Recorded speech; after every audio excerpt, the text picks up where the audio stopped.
Les 5 minutes de la gestion, bonjour. Je suis avec Cédric Besson, un des gérants de Gasfalt Gestion. Bonjour Cédric.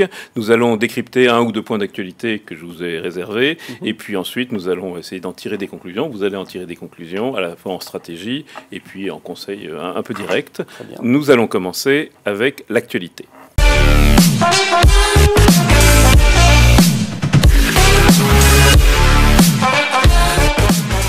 Alors l'actualité, Cédric, par rapport aux 5 minutes de la gestion d'il y a un peu plus d'un mois, je retiens 2 actualités. L'inflexion de la croissance en Europe, et puis cette géopolitique qui revient, guerre commerciale et Europe du Sud, pour se résumer. Alors effectivement, depuis quelques mois, la tendance de conjoncture en Europe est en train de baisser. Il y a plusieurs facteurs à cela, en particulier le prix du pétrole qui a quand même pris 50% depuis 12 mois. Ça pèse sur les coûts des matières pour les entreprises et pour les consommateurs. Après, vous avez l'euro qui quand même s'est apprécié pendant plus d'un an et qui a touché un niveau d'1,25, donc qui a pesé sur les exports européens. Après, au niveau des taux d'intérêt aux États-Unis, les taux ont monté, ont perturbé les marchés financiers. Et enfin, et c'est le problème le plus important que vous évoquez, c'est M. Trump qui décide de manière unilatérale d'imposer des tarifs douaniers. C'est le sujet, mais tout ça fait que, mis bout à bout, il y a une inflexion. Mais si on prend le chiffre, avant, en 2017, on attendait 2,3% pour cette année. Maintenant, on est à peu près au-dessus de 2%. L'écart est en baisse, mais ça reste pour la zone euro quelque chose d'assez confortable. Il ne faut pas non plus trop s'inquiéter. Donc inflexion, mais pas baisse en réalité. Alors nous allons passer à la gestion.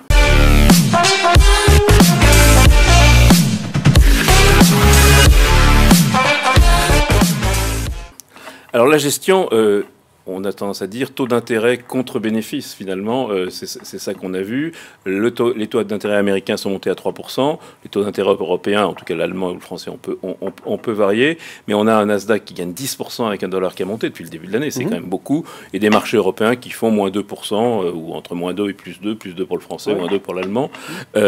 Comment est-ce que vous jugez et comment vous voyez le scénario derrière, si j'ose dire? Alors, déjà au niveau des valorisations, quand on prend le Nasdaq que vous évoquez, effectivement, on peut considérer qu'il est peut-être un peu cher. Des titres comme Google ou Facebook se payent 25 fois les bénéfices. C'est pas 50 ou 100 comme nos années 2000. Ni l'infini, puisqu'on payait des pertes. Il n'y a pas de profit à cette époque-là.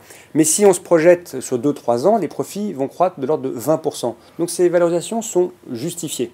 Maintenant, en termes de rapport par rapport au taux d'intérêt, aujourd'hui on est à 3% sur le 10 ans. Ce n'est pas le niveau en soi qui est un problème, c'est sa rapidité de hausse. Et finalement, on est monté tendanciellement de 1,5 à 3 progressivement. On devrait se stabiliser entre 3,5 et 4. Et à ces niveaux-là, le marché action tient encore. Il ne va pas grimper très fort, mais il tient encore. Alors il tient encore, justement. Oui. D'un côté, quel potentiel? Quand même, c'est important. Oui. Et quel risque? Alors le potentiel, j'ai envie de dire, aux États-Unis, il commence à être limité, mais pendant quelques mois, l'impact de la baisse des impôts est fort. En ce qui concerne l'Europe, on se paye 15 fois et demi les bénéfices, ce n'est pas excessif. L'Italie est venue perturber cet environnement, mais on a toujours des entreprises qui investissent et les taux de croissance sont à 2 chiffres. Donc il faut rester confiant. On sait qu'on aura plus de volatilité cette année, mais on a un potentiel de hausse pour nous encore d'une dizaine de pourcents. On sera plus proche de 6 000 sur le CAC que de 5 500 à la fin de l'année. Ben voilà, ça c'est un objectif, merci. Alors, on se laisse porter, on renforce. Finalement, quelle est votre allocation dans vos fonds patrimoniaux? Alors, on se laisse porter. On avait une exposition sur des valeurs de luxe, sur des valeurs technologiques qui ont bien fonctionné, et on avait renforcé le secteur pétrole. Aujourd'hui, c'est ce secteur sur lequel on continue de renforcer nos positions, parce que le baril va rester ferme durablement, la demande est là, et l'Arabie Saoudite ne souhaite pas que le prix ne baisse. Et de l'autre côté, les valorisations des pétrolières n'intègrent qu'un prix autour de 55-60 au maximum. Donc on a ce potentiel de hausse de 10 à 15 sur les pétrolières. Ça, c'est votre concept. Oui. Alors, juste sur les pétrolières, il y a un paradoxe qu'on souligne souvent, c'est les parapétrolières, les services pétroliers sont en retard par rapport aux pétrolières. C'est à jouer ou au contraire, ça va continuer? Elles ne sont pas forcément en retard, elles sont plus volatiles. C'est toujours l'image du chien. Les pétrolières, c'est le chien. Les parapétrolières, c'est la queue du chien. Donc elles bougent plus. Mais aujourd'hui, on note déjà depuis quelques semaines des nouveaux contrats signés par les pétroliers pour creuser un peu plus profond, notamment en mer profonde. Et donc les parapétrolières commencent à engranger des nouveaux contrats. Et on a vu avec Saipem et récemment Technip FMC qui a signé de très beaux contrats. On va y revenir. D'autres secteurs, soit sur lesquels vous êtes confiant, soit au contraire qu'il faut éviter. Alors, le secteur bancaire est un secteur difficile. Il correspond quand même à 20% de l'Europe, donc on ne peut pas être absent du secteur, mais c'est un secteur qui ne gagne pas beaucoup d'argent.